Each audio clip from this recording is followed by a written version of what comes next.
Assalamualaikum everyone. Hope so you are doing good. This is your teacher and welcome back to my channel The Basic Biology. So in this video we'll talk about frog and the scientific name of frog is Rana tigrina. Remember this thing कि different paper में question ऐसे भी आ सकते हैं कि आपकी book में जितने भी साइंटिफिक नेम्स हैं उनकी आपको 2 या 3 साइंटिफिक नेम उन्हीं में से दे दें, ठीक है। मतलब कॉमन नेम आपको दे दें और कहें कि इनका साइंटिफिक नेम बताएं, या फिर आपको साइंटिफिक नेम दे दें और इनका कॉमन नेम बताएं।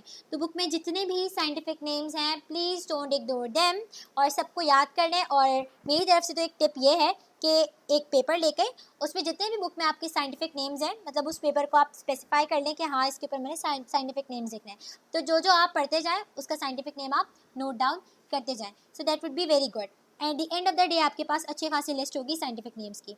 सो राना टिग्रीना, अब ये देखें it is written in italic, ये इटैलिक में लिखा हुआ है, ठीक। और इटैलिक में अगर आपसे लिखा ना जाए तो आप क्या कर सकते हो, इसे स्ट्रेट लिख के आप इसे अंडरलाइन कर सकते हो। वन थिंग मोर, ये वर्ड और ये वर्ड, इसमें क्या फ़र्क है साइंटिफिक नेम में कि फर्स्ट लेटर राना का is capital and rest of all the letters are small. So remember these points when you are writing a scientific name. अगर आप इस तरह नहीं लिखोगे so your marks will be deducted. So the scientific name of the spotted frog found commonly in our region, ठीक है। हम सब ने तकरीबन फ्रॉग देखा हुआ होता है, बहुत कम, बहुत माइनॉरिटी होती है जिन्होंने फ्रॉग नहीं देखा होता। सो आप सब ने फ्रॉग देखा हुआ है, राइट। और मैंने तो डायसेक्शंस भी की हैं, so I like this frog.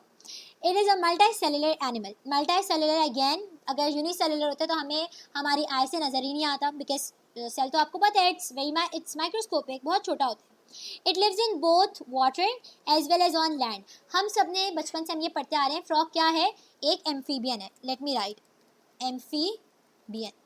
Frog क्या है, एम्फीबियन है। लेट मी एडजस्ट इट, ठीक है। एम्फीबियन क्या होता है, एम्फीबियन वो ऑर्गेनिज्म होता है जो लैंड के ऊपर और वाटर के ऊपर, वाटर में दोनों जगहों के ऊपर रहते हैं। मतलब ना वो कम्प्लीटली वाटर में रहता है, ना ही वो कम्प्लीटली लैंड पे रहता है, ठीक है। It has a dual life. Its body is divided into head and trunk. इसके सिर्फ हेड होता है और ट्रंक होता है, ठीक है। हेड ये वाला रीजन है, राइट और ये इसका ट्रंक है। And there is no neck. Remember that इस फ्रॉग की कोई नेक नहीं होती, जैसे हमारी नेक होती है ना, हम अपनी नेक के बिहाफ पर अपने हेड को रोटेट कर सकते हैं। सो इस बेचारे फ्रॉग की कोई नेक नहीं होती, ठीक है। Head is directly attach to its trunk. ये इसका हेड डायरेक्टली इसके ट्रंक के साथ अटैच होता है। The body is made up of organ system with different organs. और इसकी बॉडी में भी डिफरेंट आपके पास ऑर्गन्स पाए जाते हैं। All organs are made up of different tissues such as epithelial, glandular, muscular and nervous etcetera. अब ये क्या क्या होते हैं ये हम चैप्टर 4 में पढ़ेंगे कि कौन कौन से different type of tissues are found in animals, but till then इनके नाम याद रखने अभी आपने।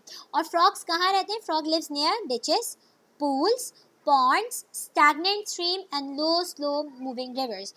अब मैंने आपको एक बात बताई थी, ना ये कम्प्लीटली लैंड में रह सकते हैं, लैंड पे रह सकते हैं, ना ये कम्प्लीटली वाटर पे। तो ये ऐसी जगहों पे रहते हैं जहाँ लैंड भी होती है और यहाँ पे वाटर बॉडीज़ भी मौजूद होती हैं, जैसे डिचेस हो गई, ठीक है, पूल्स हो गए छोटे छोटे, पॉन्ड्स हो गए, स्टैगनेंट यानी जमा हुआ पानी होता है कोई, ठीक है, या फिर हल्के हल्के चलने वाले जो दरिया होते हैं या रिवर्स होते हैं छोटे छोटे, वहाँ पर। It feeds on small insects. Frog की टंग अच्छी खासी अंदर रोल हुई होती है, उसके माउथ में बहुत बड़ी होती है और ये क्या करता है, ये इंसेक्ट्स को स्टिक करता है अपनी टंग से, अपने स्लाइवा से, और फिर उसको उसके ऊपर फीड करते हैं, उसको खाते हैं, ठीक है। और इसकी स्किन बहुत स्लाइमी सी होती है, बहुत बहुत मॉइस्ट होती है, क्योंकि इसके ऊपर कोई कवरिंग नहीं होती है। इसी वजह से ये ना कम्प्लीटली ज़मीन पे रह सकते हैं, ना ही कम्प्लीटली ये पानी में रह सकते हैं, क्योंकि इसकी स्किन के ऊपर हमारी तरह जैसे हमारी स्किन पे हेयर्स होते हैं और स्किन के सेल्स स्पेशलाइज्ड होते हैं, रेप्टाइल्स की स्किन के ऊपर स्केल्स होते हैं, तो इसकी स्किन के ऊपर एज सच कोई ऐसी चीज़ नहीं होती है, ठीक है। So this is all about the frog और Rana tigrina, and hope so you enjoyed this video. If there are any questions, please comment down, and till then, take care and Allah Hafiz.